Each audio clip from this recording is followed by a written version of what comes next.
अवैध हमीद भट्ट साहब ने या बाकी जो लोग सब ये बात कर रहे हैं वो ये कह रहे हैं कि इमरान खान की भोंडी गिरफ्तारी को जवाब फराहम करने के लिए आफिया सिद्दीकी की भोंडी गिरफ्तारी और उनकी एक खौफनाक किस्म की सजा कि उन्होंने एक भी अमरीकी फौजी को कत्ल नहीं किया, बंदूक छीनने का इल्जाम है और एक खातून के ऊपर बेचारी कमजोर औरत है और उसके साथ जो कुछ अमेरिका की जेल में हो रहा है वो भी कहानियां ज़बान आम है। उनके वकील जो है वो राब्ते भी करते हैं, मेरे साथ भी राब्ता किया उन्होंने। हुकूमत पाकिस्तान उस पर कर कुछ नहीं रही, ऊपर से जाके उसको जस्टिफाई कर दिया। ये जनाब इसहाक डार साहब का कारनामा है और वहां पे तासुर ये दे रहे हैं इंटरव्यू के अंदर कि निगरान हुकूमत ने किया जो भी इमरान खान के खिलाफ केस बने और सारा कुछ किया है। जनाब आपकी हुकूमत थी 9 मई 2023 को, आपने जब इमरान खान को गिरफ्तार किया था जिसके रद्द-ए-अमल में एहतजाज हुआ और ये सारा कुछ हो गया। उसके बाद दोबारा 5 अगस्त को आपने इमरान खान को गिरफ्तार किया, फिर आपकी हुकूमत थी पाकिस्तान में।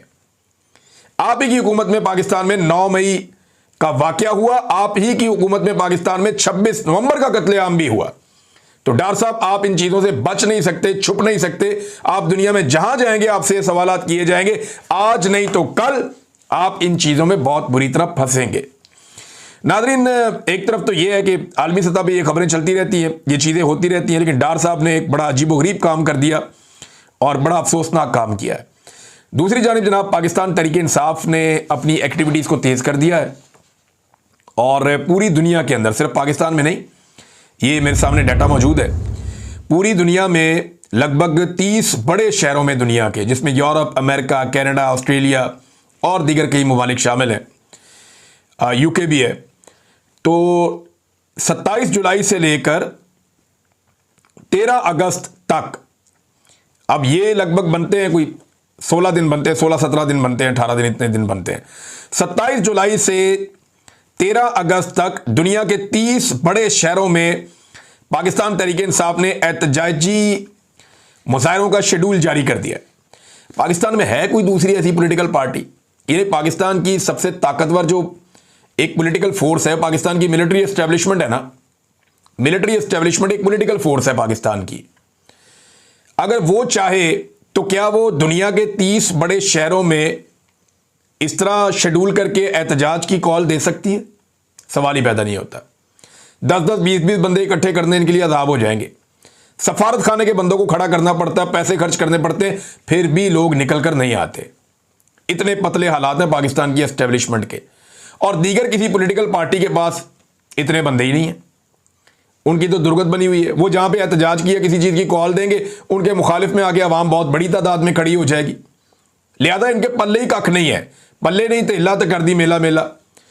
ये तो 30 शहरों में इमरान खान साहब जेल में है और उनके सोशल मीडिया ने सिर्फ अनाउंस किया है और 30 शहरों के अंदर पाकिस्तान तहरीक इंसाफ आलमी सतह के ऊपर 27 जुलाई से लेकर 13 अगस्त तक एहतजाजी मुजाहरे करने जा रही है और शेड्यूल जारी कर दिया है।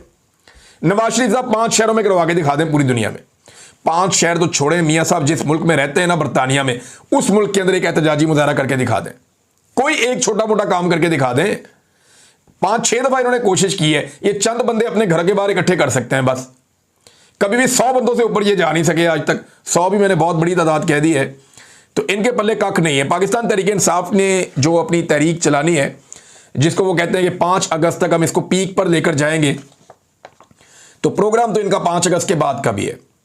और अब असल में कहानी बाहर आना शुरू हुई है कि ये जो 5 अगस्त तक पीक पे जानी है, तो उसके बाद फिर एक नया मोमेंटम शुरू करना है पाकिस्तान तहरीक इंसाफ ने और इमरान खान साहब अब एस्टेब्लिशमेंट के साथ टेस्ट मैच खेलेंगे।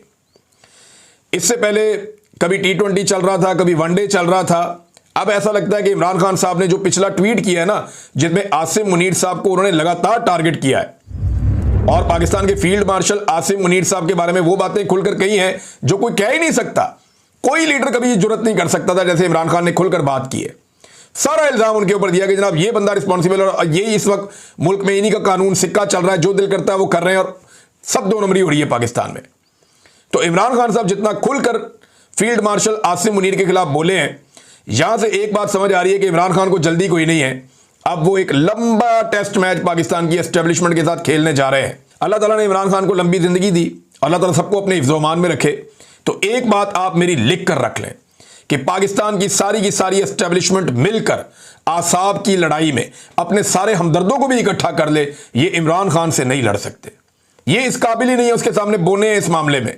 असाब की लड़ाई में इमरान खान इन सबका बाप है, वो इनसे असाब की लड़ाई नहीं हारता, ये बात बिल्कुल क्लियर है।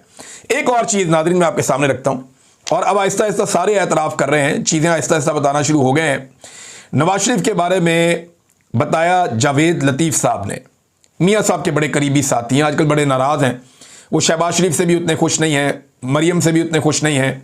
उनकी खुशियां नवाज शरीफ के साथ जुड़ी हैं और वो उदास हैं नवाज शरीफ को लेकर।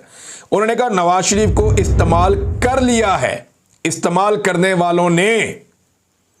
तो ये बिल्कुल हमारी बात की तस्दीक की है कि नवाज शरीफ एक टिश्यू पेपर है और टिश्यू पेपर की तरह इस्तेमाल हुए हैं।